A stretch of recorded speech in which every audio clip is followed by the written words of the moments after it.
Assalamualaikum student, how are you? Today our topic is ball and bowl system. Open your book page number 4-5. तो सबसे पहले बेटा हम देखते हैं कि बॉल एंड बाउल सिस्टम वाला क्वेश्चन जो है ना वो किस तरह पेपर में आ सकता है। ये इस तरह आ सकता है कि define simple harmonic motion, prove that ball and bowl system execute simple harmonic motion. तो ये आपको पेपर में इस तरह आ सकता है। तो सबसे पहले आप सिंपल हार्मोनिक मोशन की डेफिनेशन लिखोगे कि to and fro motion about its mean position. ठीक है, तो इसमें यह है कि एक्सेलेरेशन जो होती है वो डायरेक्टली प्रोपोर्शन होती है डिस्प्लेसमेंट के, और ये always directly toward its mean position. तो उसके बाद हम मेन क्वेश्चन स्टार्ट करते हैं कि बॉल एंड बाउल सिस्टम। तो बॉल एंड बाउल सिस्टम दरअसल जो है वो सिंपल हार्मोनिक मोशन की जो है ना वो एक एग्जाम्पल है। तो इसकी फिगर कुछ ये है कि ये हमारे पास एक जो है वो बाउल है। ठीक है, और बाउल में जैसे हम देखते हैं कि बाउल में अगर हम वो रखें बाल को तो वो डिस्प्लेस होती है। अब ये देखें, ये इसकी मीन पोजीशन है और ये इन दोनों की क्या है, एक्सट्रीम पोजीशन है। ये हमारे पास बाल है और ये जो है ये हमारे पास क्या है, बाउल है।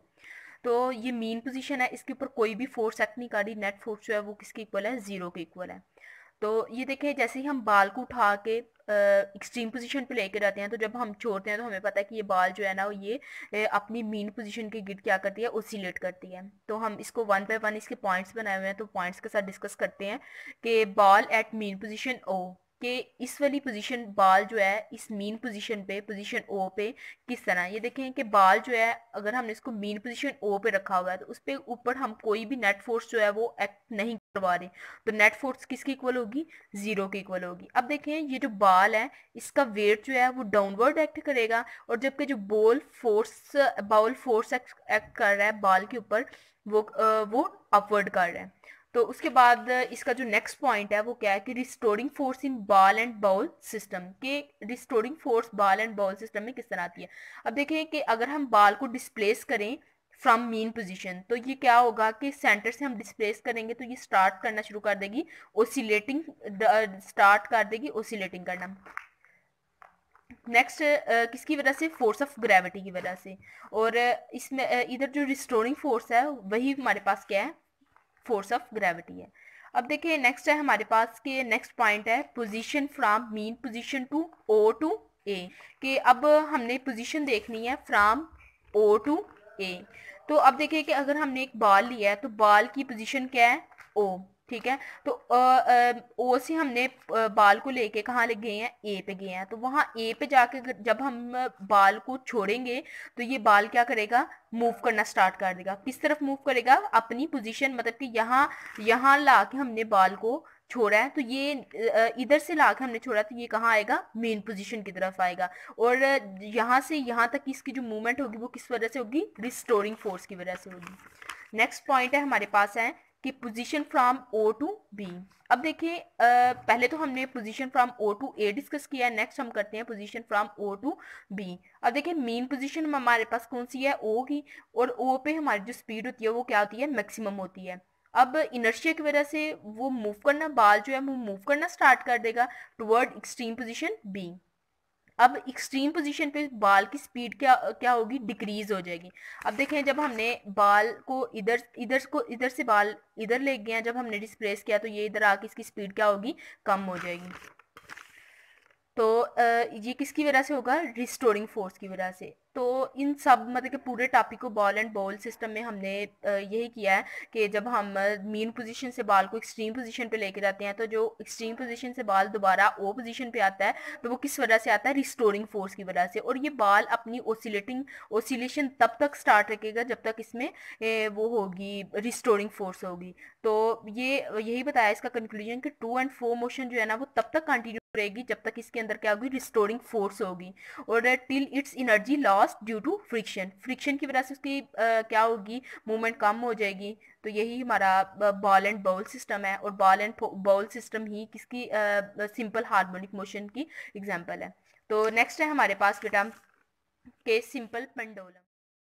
नेक्स्ट है सिंपल पेंडुलम। तो सिंपल पेंडुलम की हम देखते हैं सबसे पहले डेफिनेशन के, consist of small Bob of mass m from a light string of length l fix at the upper and. इसकी अगर हम डायग्राम देखें, ये देखें हमारे पास इसकी डायग्राम है। ये इसकी हमारे पास डायग्राम है कि इसको हमने स्ट्रिंग, लाइट स्ट्रिंग को लिया है, उस स्ट्रिंग के साथ हमने बॉल को बांधा हुआ है, किसी भी मैच को सपोज कर लें, और इसको इसके ये वाले एंड को हमने किसके अपर एंड है जो हमारे पास फिक्स है उसके साथ कनेक्ट किया हुआ है। अब देखें कि वो सिंपल पेंडुलम में इसकी इक्विलिब्रियम पोजीशन कौन सी होगी, ये उसकी इक्विलिब्रियम पोजीशन होगी। ये इक्विलिब्रियम पोजीशन है, मतलब कि यहाँ हम कोई भी फोर्स एक्ट नहीं करवा रहे, यहाँ नेट फोर्स क्या है, जीरो है, बॉल स्टेशनरी है। तो अब देखें कह रहा है कि इस बॉल के ऊपर भी बॉल का वेट जो है वो डाउनवर्ड एक्ट करेगा, लेकिन जो स्ट्रिंग है वो क्या होगी, अपवर्ड, मतलब कि जो स्ट्रिंग की टेंशन होगी वो अपवर्ड होगी। तो जो एम जी कॉस थीटा होगा वो कैंसिल हो जाएगा स्ट्रिंग की टेंशन टी से। नेक्स्ट है हमारे पास के movement of simple pendulum to position A. अब बॉब को हमने क्या किया है, पोजीशन ए पे लेके आए हैं, इधर एक्सट्रीम पोजीशन मतलब कि ए पे लेके आए हैं, और उधर जाके हमने रिलीज किया तो ये दोबारा कहाँ आ जाएगा, अपनी इक्विलिब्रियम पोजीशन पे आ जाएगा। नेक्स्ट है हमारे पास restoring force acting on simple pendulum. तो सिंपल पेंडुलम में हम देखते हैं कि जो वेट कंपोनेंट था वो हमारे पास एम जी साइन थीटा था, क्योंकि एम जी कॉस थीटा तो उधर ही कैंसिल आउट हो गया था, ये directed toward its mean position O, तो act as a restoring force, ये हमारे पास रिस्टोरिंग फोर्स के तौर पे एक्ट करेगा। अब नेक्स्ट हमारे पास फीचर्स थे, इसके 4 फीचर्स थे कि बॉडी जो है वो एग्जीक्यूट करती है simple harmonic motion, always vibrate about it's fix position, हमने सिंपल पेंडुलम में भी देखा है और उसके बाद हमने उसमें भी देखा है बॉल एंड बाउल सिस्टम में भी, कि वो अपनी फिक्स पोजीशन क्या करता है, ओसिलेट करता है। तो नेक्स्ट सेकंड जो है हमारे पास है कि इसका सेकंड है कि acceleration directed toward its mean position, तो एक्सेलेरेशन भी उसका किस तरफ होगा, मीन पोजीशन की तरफ। अब नेक्स्ट है हमारे पास कि acceleration directly proportion to displacement. अब इधर दो चीजें वो बताएगा कि एक्सेलेरेशन कब मैक्सिमम होता है और कब मिनिमम होता है। तो कहते हैं कि एक्सेलेरेशन मिनिमम होगा यानी जीरो होगा मीन पोजीशन पे, और एक्सेलेरेशन मैक्सिमम होगा एक्सट्रीम पोजीशन पे। इसी तरह 4 वाला पॉइंट है उसमें वो बताएगा कि वेलोसिटी कब मैक्सिमम होती है और कब मिनिमम होती है। तो वेलोसिटी जो है वो मैक्सिमम होगी मीन पोजीशन पे और मिनिमम होगी एक्सट्रीम पोजीशन पे। तो ये आपकी डायरी है कि आपने लर्न करना है बुक पेज नंबर 4-5, और एमसीक्यूज बनाने हैं, उनमें से 5 और 2 शॉर्ट क्वेश्चन बनाने हैं और फिजिक्स के रजिस्टर पे बनाने हैं। Thank you so much. अल्लाह हाफिज़।